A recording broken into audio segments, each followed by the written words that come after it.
la ciencia y lo que conocemos de cómo funciona el ser humano, se ha visto que es mejor que tenga unos periodos importantes de abstinencia. Hoy le llaman ayuno intermitente.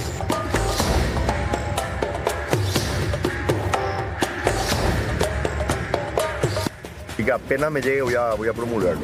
Estoy muy contento, estoy muy agradecido. Le agradezco de manera muy importante al Congreso de la Nación.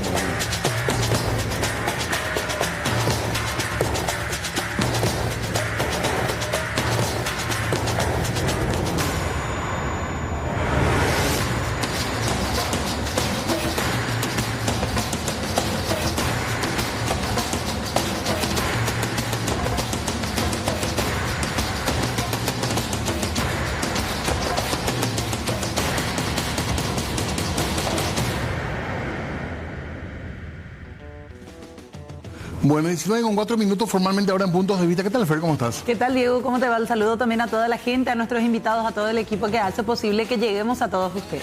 Ya no hay días tranquilos por lo visto, hay días muy intensos, sí. Pero creo que la sensación de que se puedan discutir los temas es muy interesante para todos, ¿verdad? Exacto. Que tengamos una discusión fuerte, que sea interesante, que los sectores hablen, es lo que creemos que tiene que pasar en una democracia. Es así, señor. Por eso hoy queremos hablar aquí en Puntos de Vista con los protagonistas de todo lo que tiene que ver con el arancel cero, las manifestaciones, tomas que continúan también por parte de varias facultades de la Universidad Nacional de Asunción. A eso se suma, Diego, desde diferentes aristas la información que se fue generando hoy. Desde proyectos para reblindar y reblindar a lo que tiene que ver con el arancel cero. Hay 3 proyectos de ley, ¿verdad? Por lo menos 2. Seguro. Hasta ahora son... Y se habla de una reglamentación también, así que veremos cómo termina esto, ¿verdad? Sí, señor. Bueno, y ya lo que pasó en las últimas horas también, una reunión en Buruvillaroga, ¿qué fue lo que dejó los estudiantes que dicen de un lado por lo menos... No, esos que se fueron del Consejo Superior Universitario no nos representan, dijeron. Así mismo, algunos incluso que no participaron en la reunión, tenemos entendido, así que vamos a hablar un poco de eso y ver un poco el panorama que se abre a partir de ahora. Sí, señor, por eso ya queremos saludar a nuestros invitados. Le agradecemos muchísimo a ellos que hayan aceptado la invitación de estar aquí esta tarde-noche. Primeramente saludamos al viceministro de Educación Superior, Federico Mora. ¿Qué tal? ¿Cómo le va? ¿Qué tal? ¿Cómo están? Un gusto estar aquí con ustedes y con aquí los compañeros estudiantes también. Y bueno, un saludo a la audiencia. Gracias. Celeste Vargas, también estudiante de la UNA, ¿verdad, Celeste? ¿Cómo te va? Así mismo, yo soy estudiante de la Facultad de Ciencias Sociales de la UNA. Y gracias por el espacio realmente. Bueno, y Nicolás Gemanier, que también es estudiante. ¿Qué tal, Nicolás? ¿Cómo te va? Muy bien. Agradecido también por el espacio y que estén generando también lugares para poder seguir debatiendo esto que es tan importante. ¿Ustedes tienen una representación universitaria de sus facultades? ¿Son estudiantes que están, digamos, participando o podrían contarnos un poco de eso, por favor? Somos estudiantes que hemos tomado la facultad. La Facultad de Ciencias Sociales ha sido la primera en tomar. Venimos de las movilizaciones callejeras que se han hecho en rechazo a la ley HC. En diputados se dio un quiebre en el estamento, bueno, digamos estudiantil, ¿verdad? En relación entre la representación y los estudiantes, la base estudiantil, digamos, ¿verdad? Cuando se aprueban en diputados un sector importantísimo, decidimos conformar el Frente de Alianza Estudiantil. Desde ahí es donde empezamos a articular y a impulsar, ¿verdad? Desde distintos frentes. También hemos incorporado sectores secundarios. Desde ahí hemos impulsado todas las movilizaciones y todas las noticias que estamos empezando a ver ahora. Esa es la representación que tenemos. Nicolás, Celeste, ¿le veía sentir cuando decíamos que hoy hubo una reunión en Buruvillaroga? ¿Ustedes no se sienten representados por ese Consejo Superior, alumnos, egresados también que participaron de esa reunión hoy? Para nada. No nos sentimos identificados ni representados. Particularmente en el caso de la FACSO, la representante por el CSU nos emocionó si queríamos que ella participe y el estudiantado que pudo votar en los 10 minutos que ella nos dio de tiempo para tomar una decisión, votó por el no, porque nosotros dentro de la FACSO estamos en asambleas, tenemos todo un proceso de organización dentro de la toma y es nuestro espacio, nuestra instancia de decisión. ¿Y ella no participó de la reunión? Ella no participó de la reunión con el CSU. ¿Y por qué no quieren, Celeste? Porque nosotros no sabemos qué quieren, o sea, nos acercaron con una moción concreta de qué es lo que quieren tratar dentro de esa reunión, y nuestra representante por el CSU dentro de la FACSO no representa el gremio estudiantil de los estudiantes de la FACSO. Entonces no podemos darle legitimidad a un espacio que no nos representa. Sí, de hecho, por lo menos algo que ocurrió en nuestra facultad y que bueno, se ha replicado también en otros lugares, por ejemplo filosofía tiene un caso similar, fue una lista única en un momento, ¿verdad?, donde le votó menos del 10% de los estudiantes. O sea, ganaron porque era la única lista que había, y la gran mayoría generó una apatía generalizada dentro del estamento estudiantil, además de tener prácticas absolutamente verticalistas, autoritarias, sin discutir, ¿verdad? Y de, bueno, un gremio, una parte del gremio, nos habíamos organizado, esto viene de meses ya, no es ahora que empezó, que un día nos despertamos y dijimos, bueno, vamos a... ¿Ustedes estaban siguiendo? Nosotros estábamos siguiendo, de hecho veníamos de estudiantes por el boleto universitario, donde ya habíamos incluso participado de audiencias públicas, ¿verdad?, también en el Senado, donde no recibimos respuesta tampoco y también fuimos ninguneados en ese espacio. Nosotros habíamos hecho muchas plenarias en la facultad, en ningún momento se acercaron a escuchar qué propuesta tenemos nosotros, qué visión de las cosas tenemos nosotros, y bueno, eso fue generando obviamente cada vez más fricción, ¿verdad? Medicina tampoco creo que estuvo, pero bueno, doctor, buenas noches de vuelta. Contanos un poco tu mirada, lo que pasó hoy, la reunión y bueno, un poco también sobre lo que están diciendo acá los invitados, ¿verdad? Nosotros, un poco relato, cuando se da el proyecto de Hambre Cero, notamos de que se generaba esta inquietud por cómo sería financiado el arancel cero. Sí. Entonces, a partir de eso, iniciamos una conversación con la rectora y luego con presidentes de centros de estudiantes y luego el Consejo Superior Universitario emite un documento. Estamos hablando de unos 3 meses atrás, donde básicamente solicitaban que se incluya un artículo precisando que arancel cero sería financiado con fuente 10. Finalmente nosotros llevamos eso a la Cámara de Diputados, la Cámara de origen del programa, al presidente Raúl Latorre. Yo acompañé esa visita en particular con 6, 7 presidentes de centros y la rectora. El presidente toma el compromiso y dice, sí, vamos a tomar esta tarea porque vemos que hay un vacío y que nos parece demasiado importante que esto esté efectivamente garantizado, priorizado y citado. Se aprueba en diputados, se aprueba en el Senado. Pues sabes que es el único artículo agregado al proyecto original.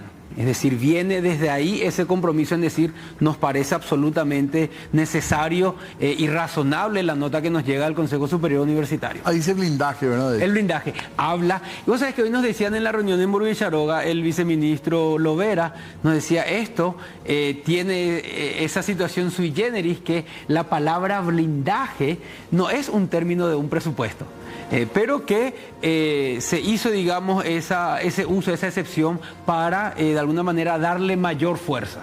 Entonces ya la ley y el artículo dice blindado, sin posibilidad de disminución y sin posibilidad de reprogramación. Entonces, nos vamos hoy a la reunión. Yo creo que lo importante primero es decir con quién fuimos a la reunión. ¿Sí? Porque para nosotros también, desde el Ejecutivo, era una necesidad identificar una instancia que sea absolutamente representativa de todos los estamentos y unidades académicas. Entonces, el Consejo Superior Universitario ayer saca una resolución en la que designa a 28 representantes, exclusivamente para darle la misión de generar los escenarios de diálogo.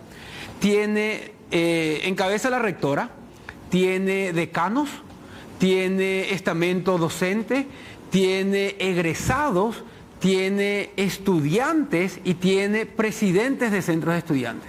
Hoy estuvimos reunidos, yo creo que unas 35 personas más o menos. 28 del Consejo Superior Universitario o los emisarios por resolución, y por parte del gobierno estuvimos Lea Jiménez, Estuvo el presidente de la Cámara, Raúl Latorre, estuvo Oscar Lovera, viceministro de Administración y Finanzas, estuvo el ministro Luis Fernando Ramírez, estuvo Hilo Moreno de Asesoría Jurídica, estuvo el doctor Alberto Alderete, asesor político, y estuve yo. La verdad que un intercambio muy interesante. Los estudiantes estuvieron manifestando que sí, llevan 3, 4 días en vigilia. En particular comentaban casos de cómo se dio todo este proceso y después un pedido.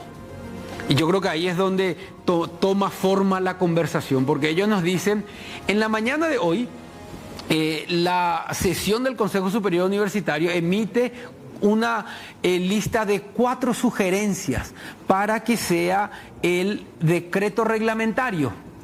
Nosotros recibimos las 4 sugerencias, vemos que es totalmente correcto, aplicable, técnicamente viable, y está toda la, por supuesto, el deseo político de darle lugar. Te voy a leer las 4. La primera, definir al programa Arancel Cero como una inversión prioritaria del Estado. Esto le da prioridad sobre cualquier recurso. Segundo, asegurar que el plan financiero no tenga tope para el financiamiento de este programa, es decir, puede crecer en la medida que crezcan el número de estudiantes beneficiarios. Tercero, garantizar que el plan de caja mensual respete el plan financiero, que siempre converse lo que tenés mes a mes con tu global de plan financiero. Cuarto, asegurar que los saldos que queden mensualmente no utilizados migre de forma automática al mes siguiente para que no quede absolutamente nada sin uso. ¿Sí? Entonces, nosotros vemos que esto es absolutamente viable. Estamos a la espera. Perdón, eso entraría en la reglamentación. Sería el decreto reglamentario. Y te digo algo más, Arancel Cero tendría su propio decreto reglamentario. Se desmarca de Hambre Cero, que va a llevar más días su reglamentación porque tiene más elementos, componentes, etcétera. Pero aquí saldría un decreto exclusivo sobre el artículo 2, que se modificó y que es parte del artículo 9 de la ley de Hambre Cero para reglamentar en particular, en específico y de forma exclusiva al Arancel Cero. Y quiero agregar un dato más también. Mucho se habla de si fuente 10 es o no una fuente segura. Hablamos muchísimo de por qué no se podía abonar el 100% de arancel en estos años, porque depende de lo que sea el excedente de la binacional, y eso estaba siempre topeado. Pero fuente 10 es la fuente segura del Estado. Pero quiero dimensionar. El Estado paraguayo por mes recauda 400 millones de dólares. Cada mes, cada uno de los 12 meses del Estado del año en promedio. Arancel Cero para la UNA son 10 millones de dólares. No son 20. 20 es el global, tomando a todas las universidades, más institutos de formación docente, más instituto superior. Lo que es solo para una es 10 millones. Solo una son 10 millones anuales. De dólares. ¿Ah? Anuales. Anuales. Más el presupuesto de la UNA, digamos. Sí, que ya de por sí es fuente 10 luego, que son 200 millones de dólares. Ahora, hace un día nomás veíamos que se cierran embajadas porque no hay 8 millones de dólares.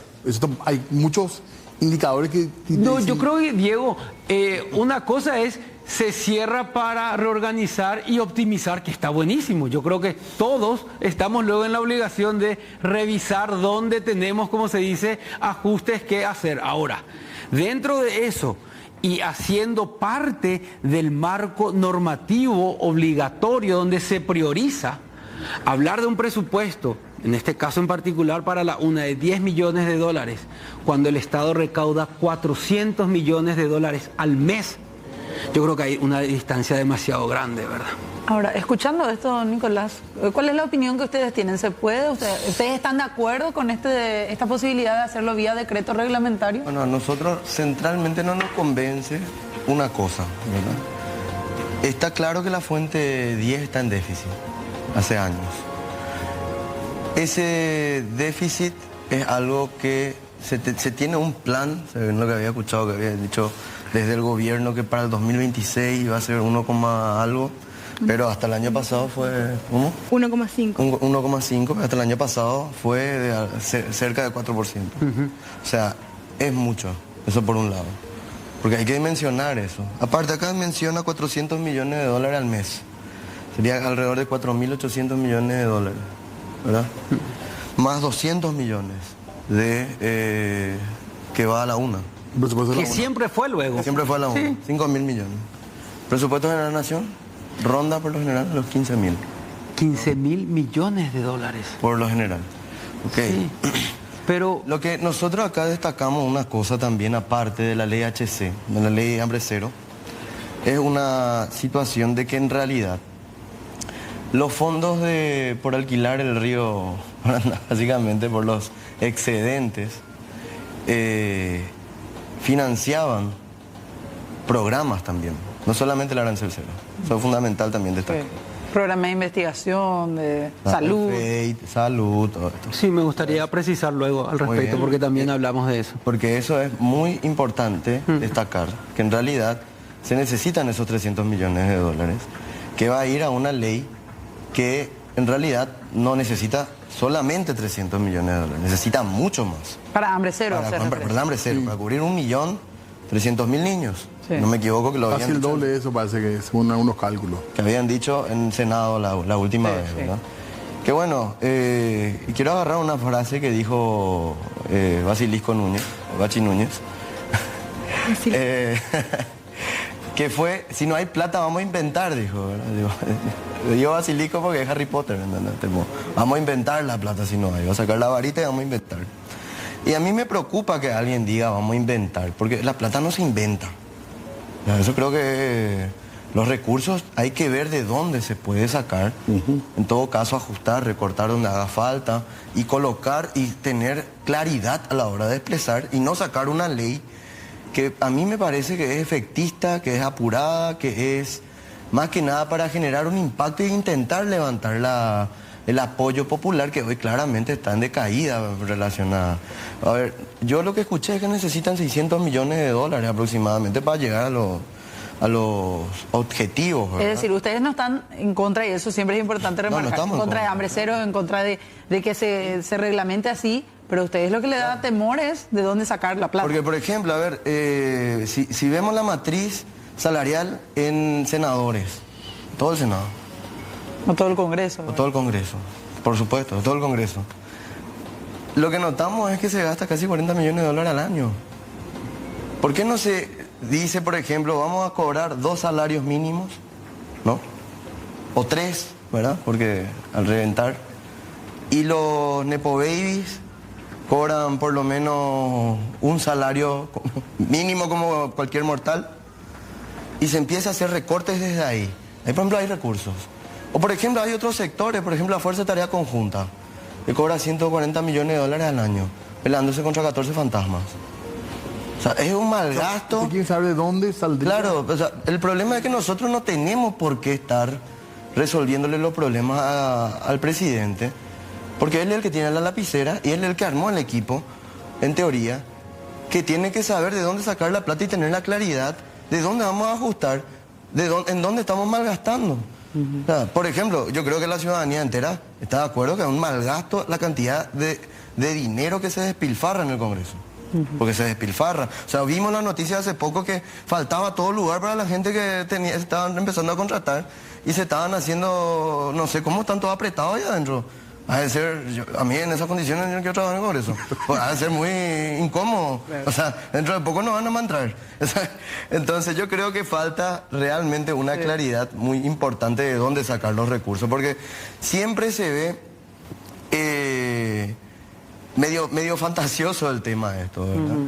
Y eso es lo que generó esta movilización. Esto es lo que generó que nosotros nos pongamos al frente y decirle a los compañeros. ¿Me permitís? ¿Sí? Viceministro, queremos que responda usted a la vuelta de la pausa, pero tenemos que hacer una pausa cortita, ¿le parece? Sí, claro. A la vuelta ahí respondemos a lo que decía Nicolás y también Celeste.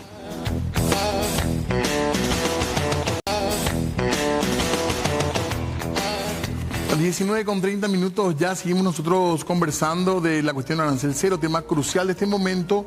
El gobierno hoy hizo una reunión que consideró importante. Hay sectores estudiantiles que no reconocen la reunión como válida, así que continúa la polémica y también la discusión, por supuesto. Exactamente. Nicolás, uno de los estudiantes que nos acompaña, además de Celeste, aquí en piso esta noche, nos decía, a nosotros nos preocupa de dónde va a salir la plata. No se puede con una varita mágica hacer aparecer los recursos para financiar Hambre Cero y arancel cero. ¿Cómo responden, viceministro, ustedes a esto? A ver, por eso era importante dimensionar el peso del arancel cero respecto a la bolsa general del presupuesto general de la nación, valga la redundancia, ¿verdad? Es decir, no ocupa un porcentaje que pueda generar algún tipo de preocupación en cuanto al financiamiento. Estamos hablando de 20 millones para todo el sistema, 10 millones de dólares para la UNA al año, en un país que genera 400 millones de dólares en impuestos por mes. ¿Sí?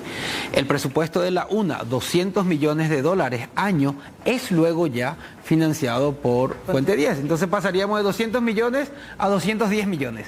Esa es la conversación. ¿Sí? Ahora, también se habló mucho de los otros programas. Yo quiero hacer dos puntualizaciones. Una que conozco muy bien, que es Becal. Sí. Becal tiene 50 millones de dólares en caja en este momento. Para ejecutar. Sí. Este año. No, en general por los próximos 5 años. Becal cada año tiene un promedio de 8 millones de dólares de compromisos. Desde su inicio hace casi 10 años ya. Sí. Es decir, Becal tiene por lo menos hasta el 2030 los recursos hoy garantizados. Sí. Por otra parte, Prociencia, que es la otra preocupación, que es el programa que hace ciencia, investigación, etc. Prociencia nace en el 2012. Hasta el 2022, que fue Prociencia 1, se implementó por 80 millones de dólares. Cambió la ciencia en el Paraguay.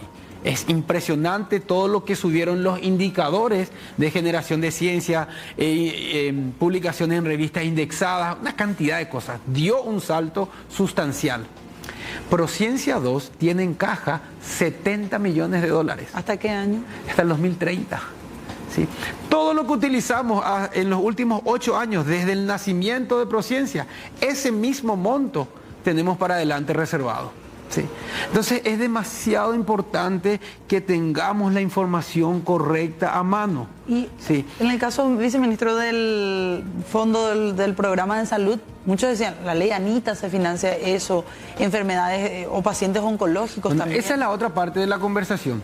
¿Qué es lo que pasa? Y ahí hay que distinguir qué es un programa y qué es un proyecto. Becal tiene el nombre de Programa Nacional de Becas, en realidad es un proyecto. Prociencia es también un proyecto. ¿Por qué? Porque tiene inicio y tiene fin. ¿Por qué? Porque sus recursos son ocasionales, son circunstanciales, que viene del FONACIDE / Fondo de Excelencia. ¿Cuándo un proyecto se convierte en programa? Cuando pasa al presupuesto general de la Nación con recursos del Tesoro Público. Eso es lo que va a pasar con Arancel Cero. Arancel Cero entra al exclusivo grupo de programas convertidos y estabilizados en el presupuesto general de la Nación. Doctor, el problema también es que pasa que otras cuestiones que están en el presupuesto general, que también se financian con los mismos recursos, tienen problemas. Entonces es genuino que genere preocupación. Sí, por eso que yo creo que no, sí, por eso Diego, por eso inquietud nomás, sí, ¿verdad? Vos sabés que es válida. Por eso la medicación nomás, por ejemplo. Pero te digo, Diego, por eso que cada cosa que está escrito y que compromete al Estado tiene una razón de ser.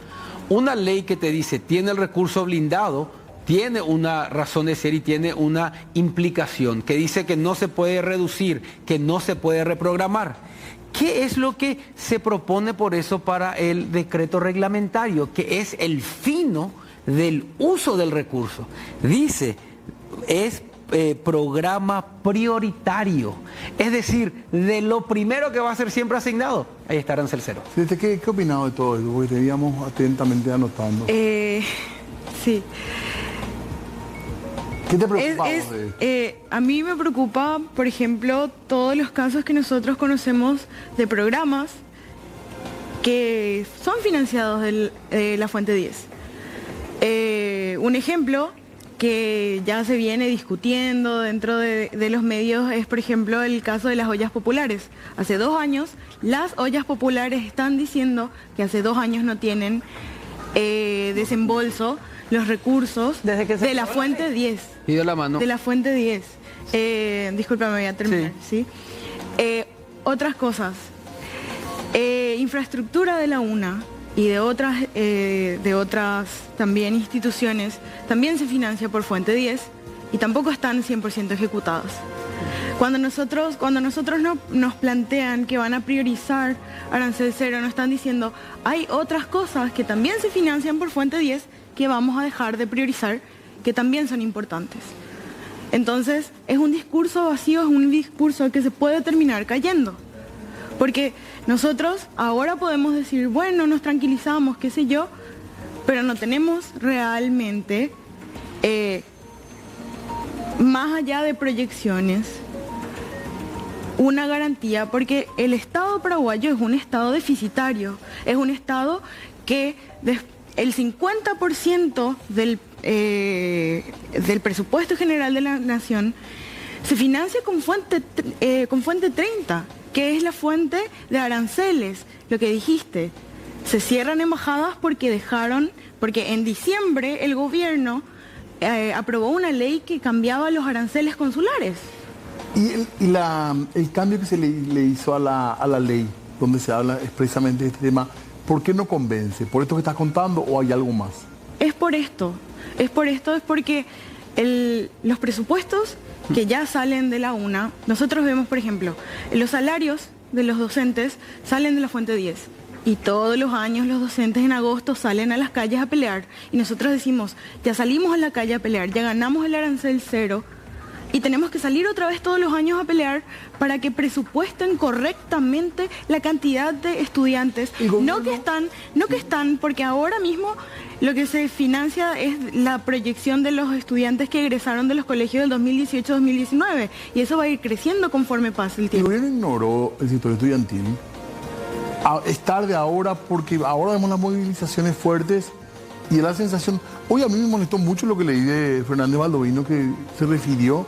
No sean como los estudiantes de la UNA, dijo. Es muy grosero, ¿verdad? Lo de Bachi Núñez también se suma y unos pocos. Creo que no es la forma. Yo creo que quizás coinciden en eso, ¿no? Pero ¿ustedes qué opinan? ¿Se ninguneó al sector estudiantil? Nosotros participamos de mesas de audiencias públicas.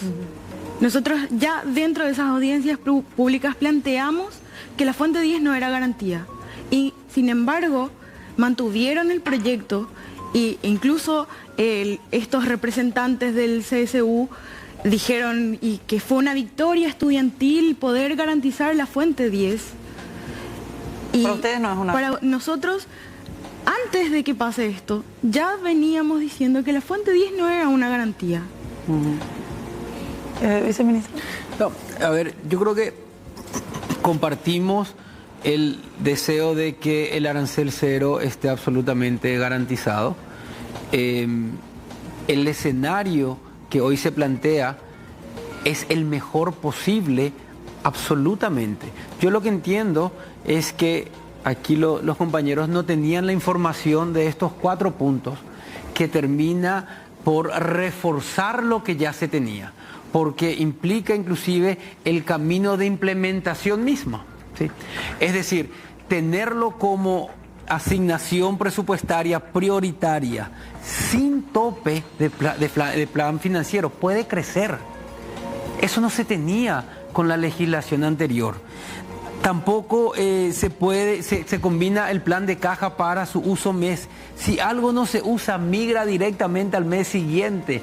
Es decir, tiene todas las herramientas y la sofisticación para que esté absolutamente cerrado, blindado, garantizado. Y es un monto que, reitero, absolutamente llevable, manejable. Yo creo que es totalmente válida la inquietud.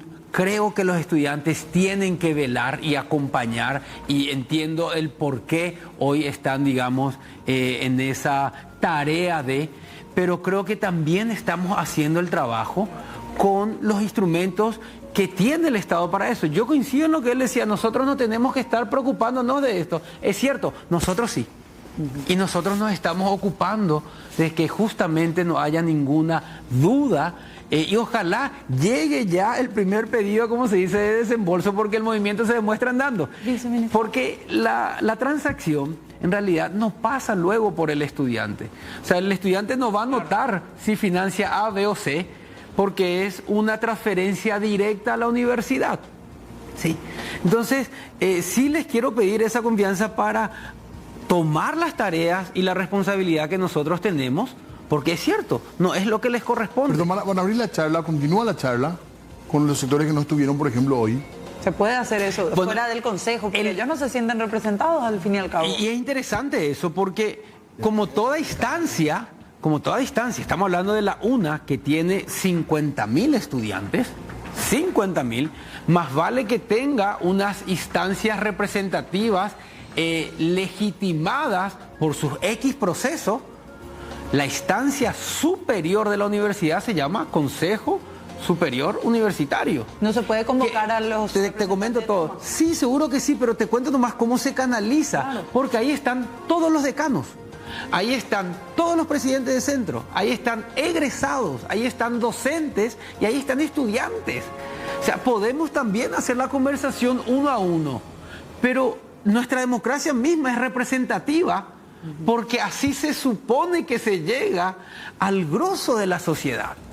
Nosotros ahora esperamos que el Consejo Superior Universitario haga su tarea de llevar la propuesta que nos presentaron a nosotros, lo validen en cada unidad académica, nos den un retorno. Recién con eso daríamos el último paso, que es convertirlo en decreto. Por eso decimos, nos falta un paso, decíamos. Vamos a seguir hablando, los tipos, a veces nos acabó el tiempo. Brevemente, un segundito, te damos si querés cerrar algo más. Sí, cortito. Bueno, yo lo que escucho es que, a ver, no tiene tope, de que la plata va a estar, pero otra vez no escuchamos de dónde va a venir la plata. Con lo que pasaba antes, que fue así, sabemos de dónde viene la plata. Mientras el río pasa, plata va a haber, porque ese es el tema, ¿verdad? O sea, mientras el río pasa, plata va a haber. Eso es uno. Sí, tiene dificultades, hay cosas que ajustar, fue así, de todo eso. Pero no era necesario esto, nosotros estamos por la derogación. Estamos discutiendo eso, ahora hay asambleas en la UNA. Tenemos en mente discutir incluso acciones más fuertes en adelante. No van a levantar el paro. Por lo menos eso lo van a discutir, porque nosotros nos manejamos con una asamblea, nos manejamos de manera democrática, mano alzada, algo que, bueno, lastimosamente hay que practicar, ¿verdad? Algo que no se está practicando. Estas cosas que nosotros hacemos no viene de arriba para abajo, ¿sí? Viene de abajo para arriba. Nosotros no estamos manejando así. Las acciones nosotros las vamos a discutir en asambleas y un sector importante acompaña la derogación. Ahora se va a discutir, estamos en la asamblea permanente. Y nosotros lo que queremos es que nos digan, acá, de acá vamos a sacar, de acá vamos a sacar, de acá vamos a sacar. Eso no más queremos. Le agradecemos, no nos dicen. Así que le agradecemos muchísimo el tiempo a todos y seguiremos conversando porque esto va a continuar. Claro, va a continuar, sí. Gracias, Nicolás. Bueno, gracias, muchísimas gracias. Gracias, viceministro. Muy amables, gracias por venir. Tenemos que hacer una breve pausa, enseguida volvemos. Preparando antes y para despedirnos, obviamente tenemos que hablar también de las repercusiones que continúan en torno a la restitución de fueros de senadores como Erico Galeano, Hernán Rivas y Rafael Filisola. Ante la posibilidad incluso de algunos juristas que opinan que se debe abrir una causa penal contra los senadores que decidieron restablecerle los fueros a estas personas. ¿Qué es lo que dice el senador Natalicio Chase, uno de los que justamente aprobó con su mano alzada devolverle los fueros a estos controversiales legisladores? Escuchamos. Y es una potestad del fiscal. Nosotros tenemos ciertas libertades como parlamentarios y bueno, y seguramente él jugará si esas libertades no son... Algunos constitucionalistas incluso que dicen que deben ser imputados por frustración de la persecución penal. Todos son los que votaron para restituir estos fueros. Y le imputaron a todos los senadores que no le dejaron jurar a Nicanor Duarte Fruto o a Horacio Carte. Estamos hablando de un proceso penal ahora. Y ese era un proceso también judicial, independientemente de si era penal o era civil o era de otro estilo. Todas las decisiones de la Cámara de Senadores son políticas, no son jurídicas. Todas, el 100%. Desde el Ministerio Público es eso justamente lo que cuestionan, que ustedes fueron directamente en contra del artículo 248, que fueron en contra de la independencia de los poderes y que están truncando los procesos judiciales. Es la opinión del fiscal general y... No, es la opinión, es lo que dice la Constitución. Bueno, es la opinión del fiscal general. Él está interpretando de esa manera, no yo. Él es el que hace la interpretación, yo no hice ninguna. Nosotros tenemos también nuestra interpretación y hay una definición dividida con respecto a cuál es la situación de esa interpretación.